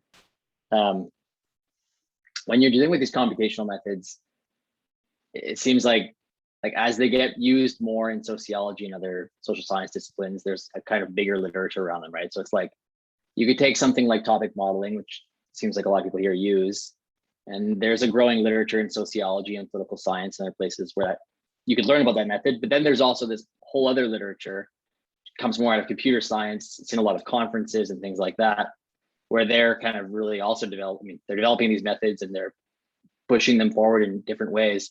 So, I mean, I'm just wondering how much reading do you do of these two kind of spheres? Do you mostly just learn these methods and read about them in your discipline and in other kind of similar disciplines, or do you also read a lot of the kind of more technical computer science, engineering, conference papers and things? Do you do both? You just, so that's the question.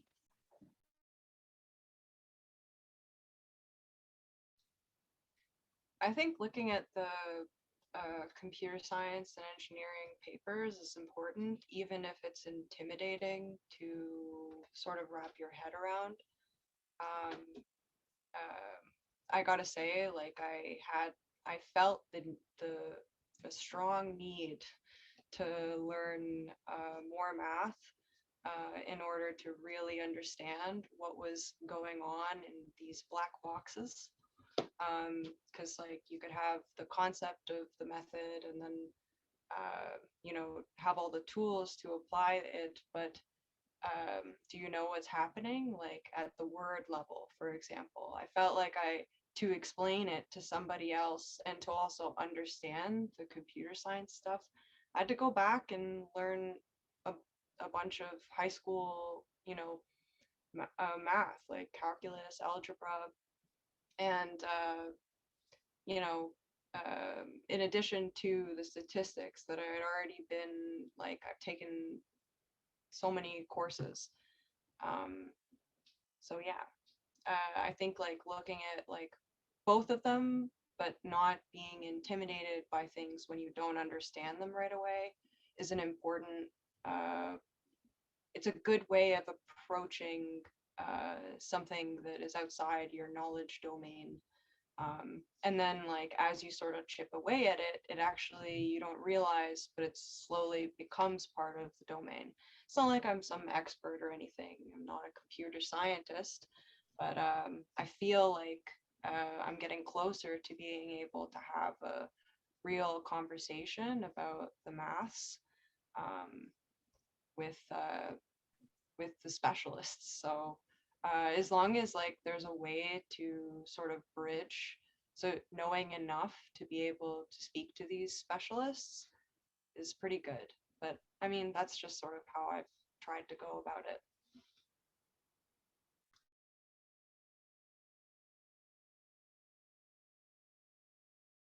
I really I've got agree a- with, Sorry. No, sorry, I go was on. just gonna say, okay, I'll just say quickly, I really agree with everything that you're saying, Andrea. And I think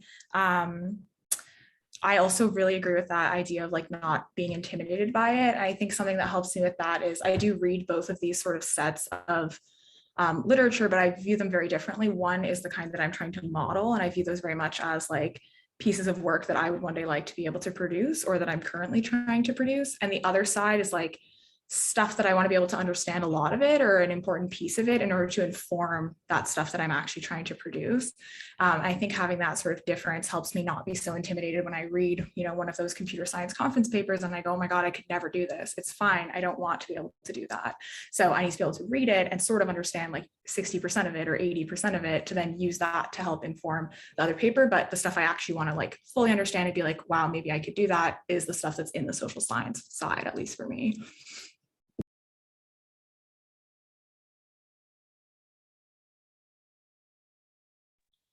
Does anybody else want to jump in on this one?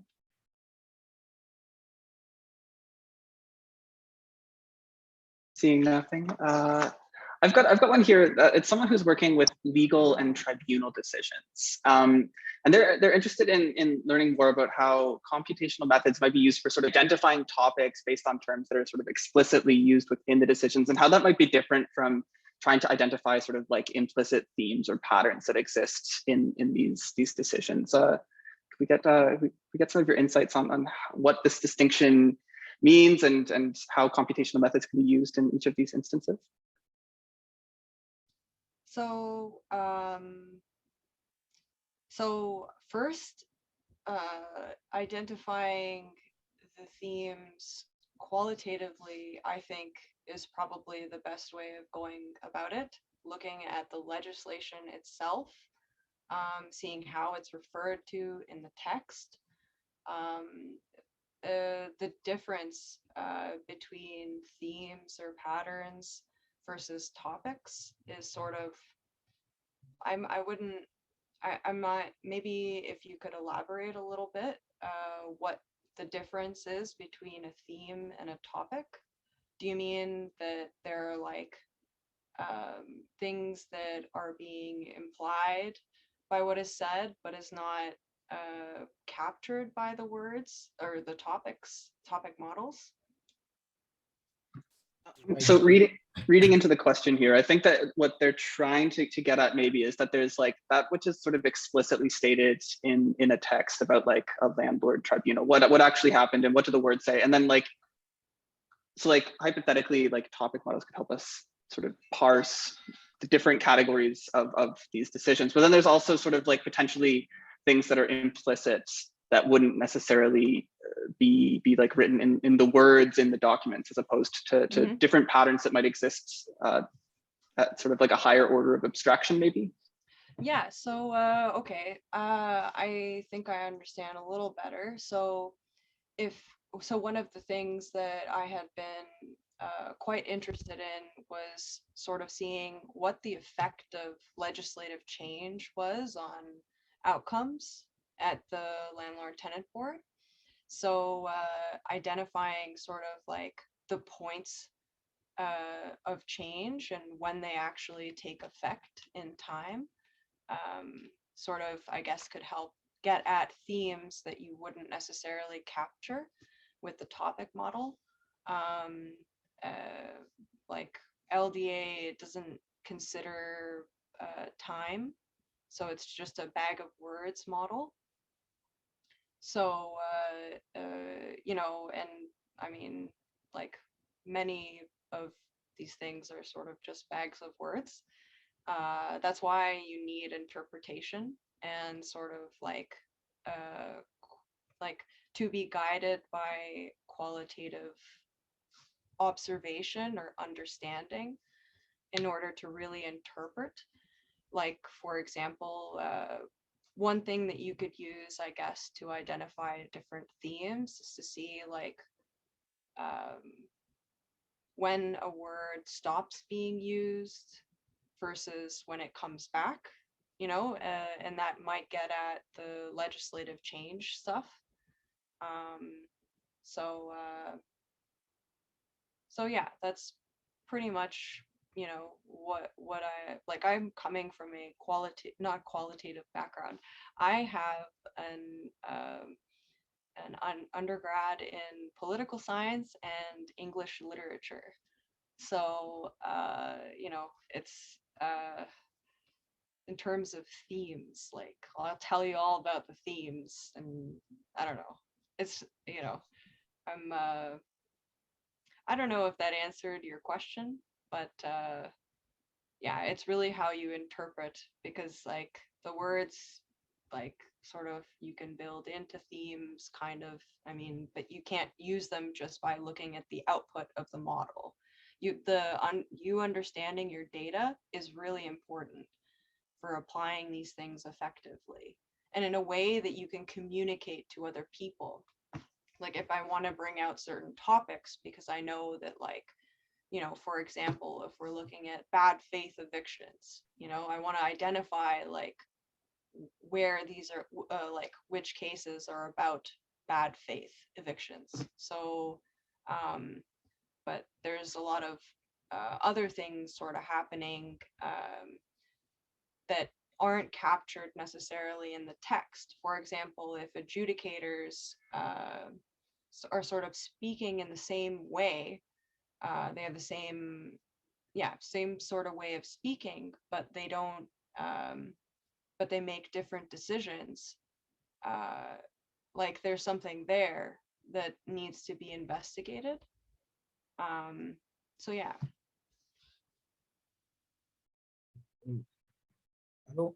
I don't know if I understand very well the question. It is about how the word in the text are combined to get the term. Is it this? I think that what the questioner was trying to get at was a distinction between what's explicit and what you can read at sort of like basic like categories that a bunch of legal decisions might be broken into, and how computational methods might be able to help us get beyond sort of what's explicit into what's sort of like implicit in these documents, or how we might like identify more sort of latent themes. Okay. I try to jump to see if I will answer the part of the question. In the qualitative analysis, we read the test, some part of the test to see to find some topic or some test, some term. With the computation, I will say topic modeling. It is a mathematics behind this technique, but if we get the topic, we can read a part of the test to see if this part of the test talk really about this topic, to check. The second, we can also use this topic, or we can also set ourselves the keyword. Instead of the software give us the number of the topic, we can set off the number of the topic, and for each topic, we can give some keyword to extract a part of just this keyword in the test. So we can we have I will say STM. We can do with STM, or we can also use another KTM for keywords. If I take this one example, I work with one researcher, and with qualitative data, we apply STM for the qualitative data. We got 8 topic, but the word of of some topic do not have some meaning, so we can't give the name of this topic. So we use the number of the topic to set the keyword of the topic, and we apply another I can say a KTM. So to do the same analysis we can do. So if we have some problem with the topic model, we can solve this problem with another method to go beyond. I don't know if I really answer the question, the part of the question, but my understanding of the question, that's what I can say. Yeah, no, that was actually a very good point, because so maybe it's not the same, but for correlation explanation, which is another type of topic model, you can set like anchor words, and you can also create like hierarchies of topics. Yes. Within each topic, which is cool, because you can sort of see like, okay, how is this broken down into like, what are the subtopics, and then sort of you can use that to infer, is there like a theme that has not been captured by just looking at the top level. Yeah. That is really cool. I did not know about correlation explanation topic modeling, so I'm gonna Google that later. Please, if you're in the audience, keep submitting your questions. I'm gonna read just another question in the audience, from the audience right now. This is kind of about, some of you touched on it already in your presentations, but it's kind of about how you present the results of research when you're using computational methods. And I think, so the question is basically, what challenges do you face when you're presenting your research, but specifically in non-technical ways, and presenting research to people who don't necessarily know how to program, have never used computational methods, or maybe they don't use a lot of computational techniques in their work, but they're still interested in your findings because they've got you're engaging with similar literatures, et cetera. What are the kinds of strategies that you use to present to them, and they convince them that they're rigorous, and et cetera?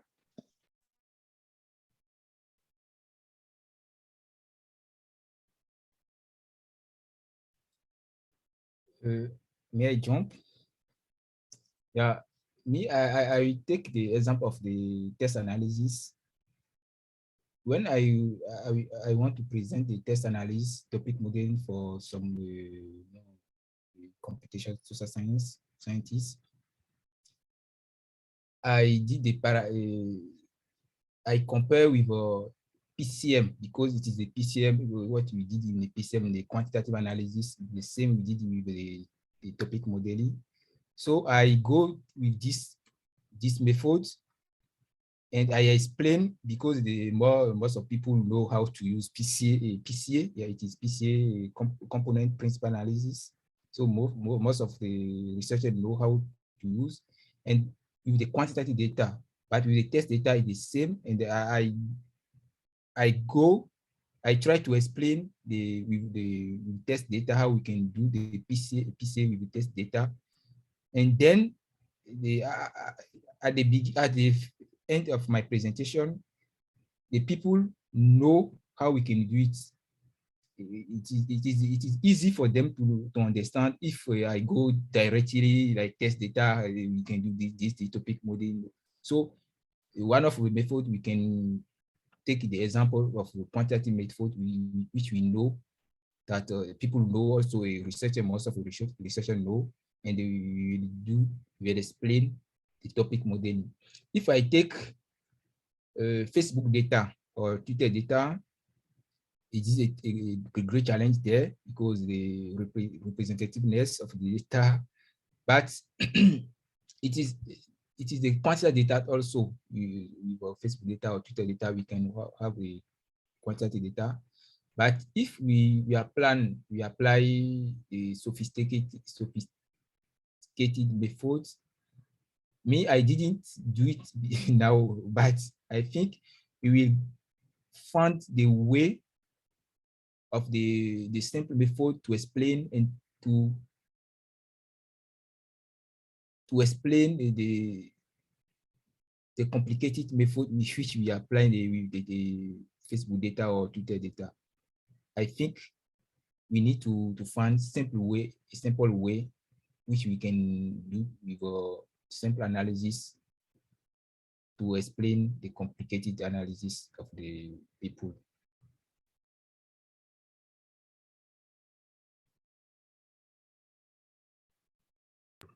I'll jump in quickly. I think it's a very tricky question, and something that we're like constantly trying to figure out. I'm constantly trying to figure it out. In terms of, I think this idea that Robert is saying of like finding an analogy, like something that's very similar in traditional quantitative methods, and sort of comparing that, if it works, to something that you're using computationally. When Robert said that, it made me realize I think I actually do that when I'm talking to qualitative audiences, but I like hadn't thought of it that way. But when I'm talking to qualitative audiences about computational methods, I often talk about the computational methods as though it's like a person doing the thing, because I think qualitative researchers often, they think like qualitative researchers do everything themselves with their body. Like they go and they talk to people and they write down what those people said and they analyze it like with their brain. So I talk about the model and like the machine, quote unquote, doing that as though it's a person. So I will say like it goes in and finds topics that are whatever, like I explain it that way. And I find that that helps a lot. I think it also depends a bit on like what the goal is of the project. And I think sometimes I have definitely found, especially as I'm learning the computational methods, that I can get really stuck in thinking that like, in order for someone to understand the results and how it matters for the research question, they need to know like every single step that I did in the method, but they don't. Like a qualitative researcher would never tell you every single question that they asked in an interview and then every single way that they classified all the themes before telling you like what their overall result is. So I think, and I don't know if this sometimes comes from an insecurity of like, where computational researchers that are talking to social scientists feel like they need to like defend every single thing that they did, but you don't. People don't do that when they present their research, when they're using other methods. So I think it's helpful if the audience is not there to learn the method. That's obviously different if they are, but if they're not there to learn the method and they're there to hear about the substantive findings, I try to really restrain myself and like, max 20% of the presentation is on the methods, and most of it is on that sort of tight link to the substance. And when I'm preparing presentations to that effect, that's often actually when I figure out that I've lost the tight connection between the theoretical findings that I'm interested in and the method. I often discover that because I realize that I actually like don't know how to explain it in terms of the empirical outcome or in terms of like the world that I'm talking about. And I only know how to explain it in terms of the model, in which case I often have to take a step back and be like, what was the question and what did I find?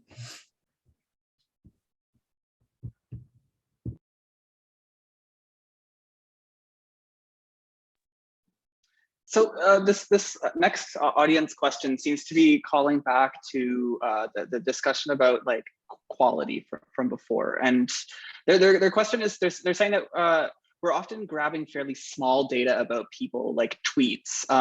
They're wondering, how do you make sure that you're actually measuring what you want to know about group characteristics? So I think that what this question is about like the construct validity, essentially. Like how are we measuring what we think we're measuring, and how do we know that? I can jump in just because I haven't said a lot of it, but one of the things I was talking about earlier was this idea of combining multiple methods.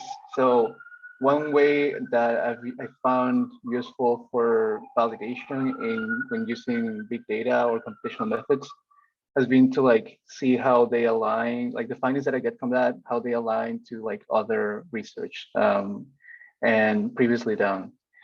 And sometimes like, you may be finding some new things that have been hidden, but there's also the risk that you may be, basically like an extension of overfitting, just like getting too much data, and like probably that's creating some noise in some of the stuff that you're doing.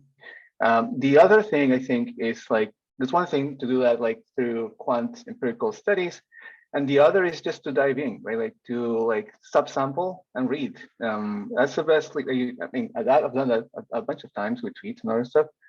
To just make sense that what you're finding kind of has some bring to it. One of my colleagues from this department did this with a study using topic modeling for like a research on like it was an environmental sociology paper, and the cool thing was that like she did this subset of, I think Alex was on that, and Jamie the same way. Like when you go in depth into a subset of the stuff that you're working on, you're gonna get a sense of like whether your findings are sound or not in like the bigger picture.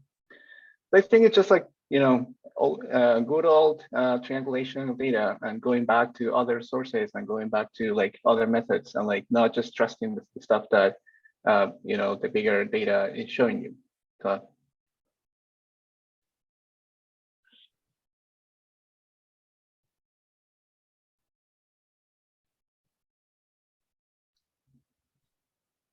I think also as a researcher, just like sort of being aware that like if you're looking at Twitter, for example, like the people or groups that you're trying to identify or whatever, understand what they're talking about, they may not represent themselves like the same way as they would outside of the internet or even outside of that community. So you sort of have to like temper your expectations about the kinds of observations that you can make. That's pretty much it.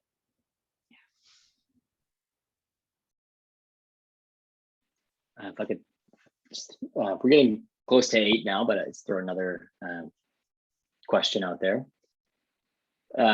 Can computers and computational analysis ever replace human analysis, or is there something that humans can do when they read a text or analyze it that computers will never be able to do? And what are your kinds of thoughts on that? What do computers do well on a text that a human can't necessarily do well, but what can a human potentially always get from a text that a computer may not be able to get?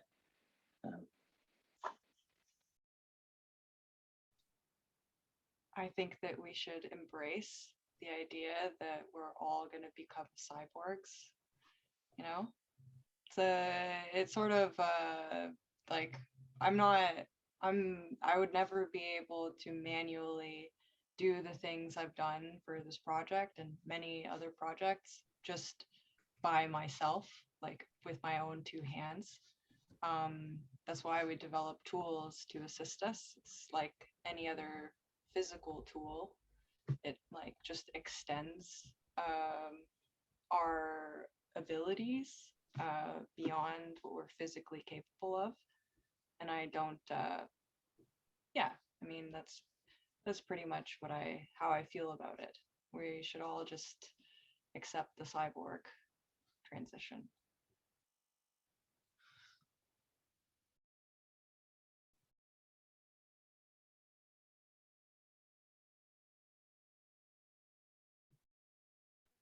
I can just say one thing.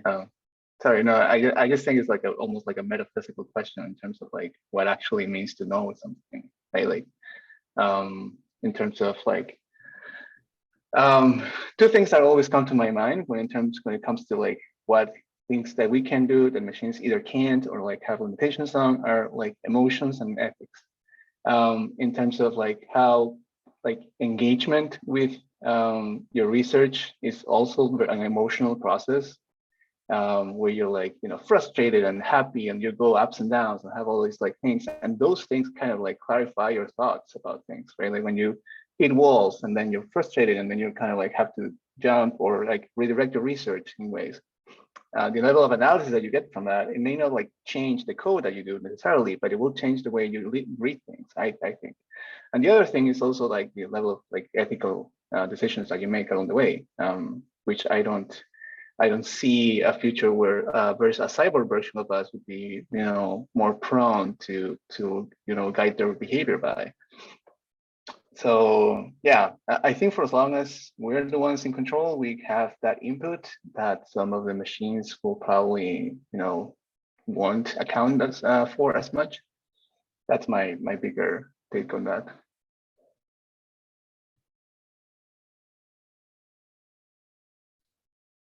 Awesome. Okay, so Kevin Walby has sent along some really interesting questions that are sort of more individually directed. So I think a nice way to sort of wrap up would be to send some of those off to each panelist, if that's okay, and then we can call it there. Sweet. So why don't we start with Kat? Kevin wants to know, can you please elaborate on the crossovers you see between qualitative and computational methods, perhaps in terms of the logic of inquiry or even specific subsampling techniques? Yes, I can. So I guess the way that I'm thinking about this, so I am coming at computational methods from a qualitative background, although I do also use quantitative things, but I guess I would say that I like think qualitatively, even when I'm using quantitative methods. And I suppose what I mean by that is that I tend to be inclined to want to know like richly what's happening with a specific group of people. And I'm okay with losing sort of the global overview of like how general this phenomenon is or whatever, in order to know exactly what has happened to somebody and exactly how that affected outcomes in one person's life or in a group process or in one specific community online or something like that. So that's sort of where I'm coming from. And I think for me, I have found that I can use computational methods to sort of satisfy that desire to want to have this richness of the data, specifically text data. Most qualitative data is text data because interviews are transcribed.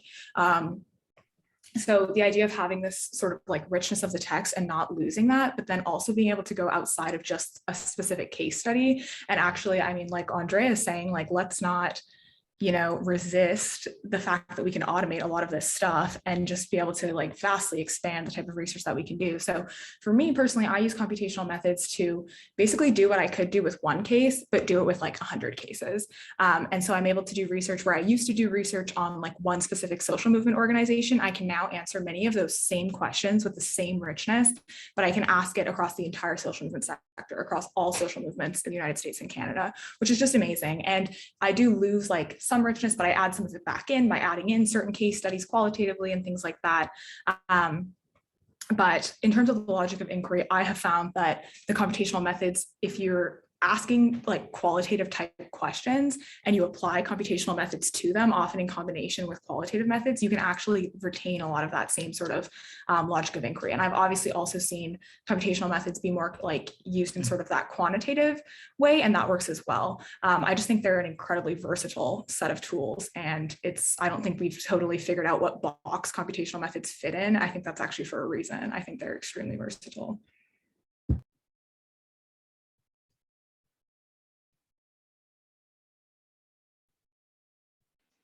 Do you want me to direct the next one? Yeah, so the last one for Robert. Kevin was wondering if you could say a bit more, and I'd be interested in this as well, because I think it's a really interesting comment that you had during your presentation.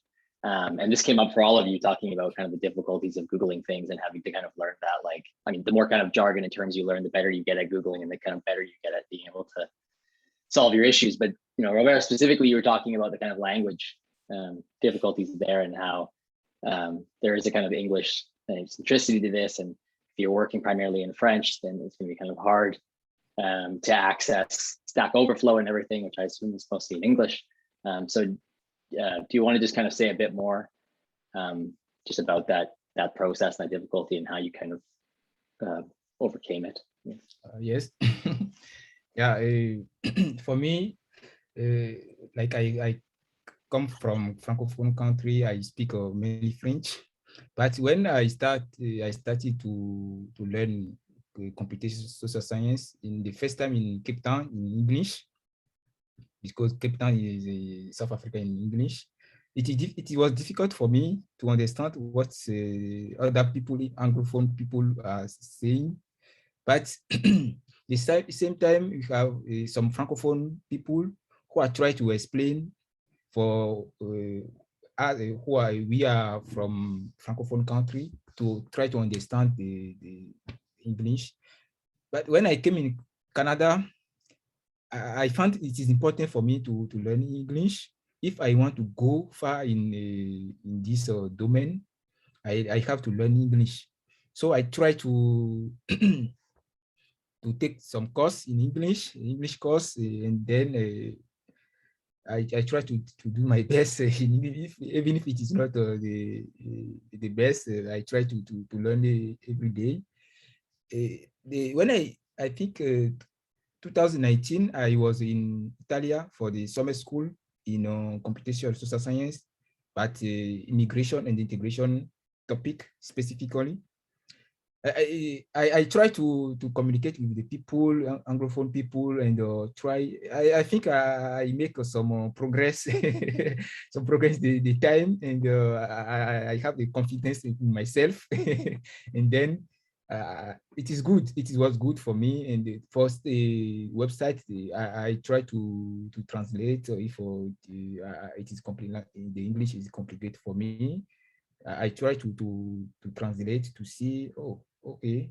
So, but I can't translate the code because the code is in English. So I try to understand if the code is not a problem, but the theoretical approach behind topic modeling, like topic modeling, the computational science, I need to translate. So I communicate very well with some people, English, Anglophone people or English people. Yeah.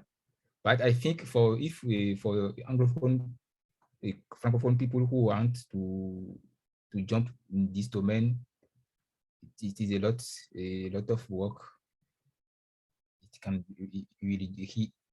They will do. For me, it is a challenge for them. I take my example. Very cool. Thank you so much for sharing. Andrea, next one is for you. And Kevin asked a really, really important question, I think, and it's about data collection. So he wants to know if you could say a little bit more about how you collected the data for your project, how you parsed it, sort of made it legible to the computer, and could you break it down for someone who might be new to coding and scraping, and how all of that sort of took place? It is me? So to Andrea. Okay. So yeah, I mean, web scraping. What is web scraping? Web scraping is making a request to a website on the internet in order to collect the response. So whenever you click on a page, it sends a request to the website servers, and then they give you what you asked for or not. So the idea is just that there's a lot of different ways to go about it, I guess, but generally speaking, like, the idea is to collect each of the pages that you're interested in. And there's different packages that you can use and different languages that you can use, like you can use R or Python. I'm sure there's other things that you can use. How I went about it, well, I mean, I did exactly that. I made many requests to the website. And I downloaded the pages, and then I used a combination of regular expressions and keywords. So like, I've tried many different things. So Spacey will give you named entities like organizations and locations and that sort of thing. And you could try that sort of thing to sort of extract meaningful information from the text, or technically the HTMLs that you download. And yeah, that's pretty much it. Parsing it is just like I said, combination of regular expressions and sort of trying different named entity recognition models. I've tried many things. So regular expressions actually were pretty good. So I wouldn't say that the cases are unstructured really. Like they are unstructured in that you can't go into the HTML and select a particular paragraph that has a name, which is usually the case for HTMLs. So the regular expressions were developed and then used to compensate for that. And then there was a lot of manual work involved. Like I can't overstate how much work it was to put it all together, and I'm just me. So yeah. So last question for Fernando.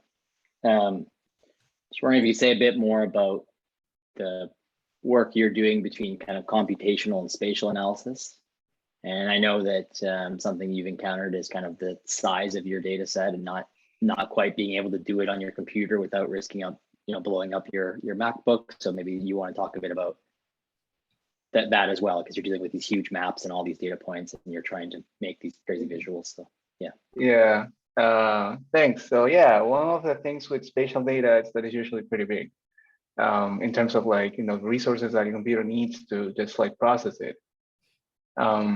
So yeah, Alex has being kind enough to show me around the world of Compute Canada, web cloud computing services and things like that. Again, just by asking, and the community have access to these resources. But more generally, in terms of the computational social science thing and the spatial, especially it's like this most recent wave of GIS technology that we have. I think the interesting part of the whole thing comes through the conversations that we are now allowed to have. Like when I first started the program, I felt really lonely in this quest of bringing this kind of spatial view into or spatial angle into some of the more classical theoretical questions from the discipline. And now that a lot of people have access to these tools, it seems a lot easier for just to get around, a lot of more people map things, for instance. Now you can do maps so easily, choropleth math and things with some smaller data points. So now the challenge is to expand the use of these tools to include them in the actual analysis of things. And that's been my quest. And in the process, I've had to deal with parts of the fact that a lot of this data is really big, and my computer, I had to get a new one at some point, and then the new one still had some issues processing things, and then I had to use these services like Compute Canada, thanks to Alex and other people.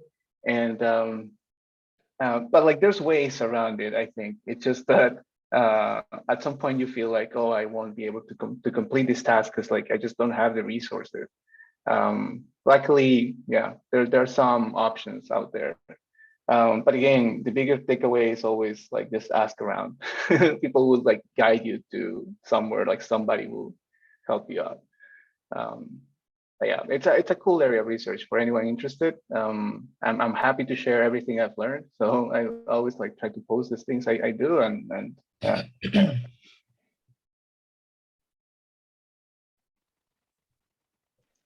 I think we can stop there. It's been over 2 hours now, and I think that's plenty. And so yeah, so I want to say thank you to all of you for preparing your presentations and engaging in this awesome discussion for the last hour and 10 minutes.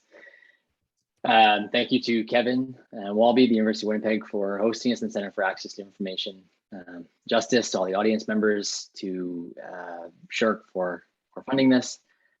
And yeah, thank you to all the panelists. Jamie, I don't know if you want to say anything else, or if anybody else wants the last word. I don't know how to end this in a non-awkward way.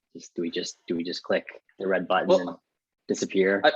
I mean, now that it's said, it won't not be awkward, but I will just add that it was really, really fantastic to hear from each of you. So many unique and excellent perspectives. I know I learned a ton, and I've got a ton of things that I'm now going to turn around and read more about, because it's always it's an ongoing journey. But yeah, thank you so much, Andrea, Robert, Fernando, Kat. It was really amazing to have you all here, and thanks everyone for coming out and asking questions and all of that. So have a great evening, everyone. Thank you. Thank you. Nice Thank meeting you. you guys. Bye. You. Here you go. Nice Thank meeting you. you all. Ouais, Thank merci. you.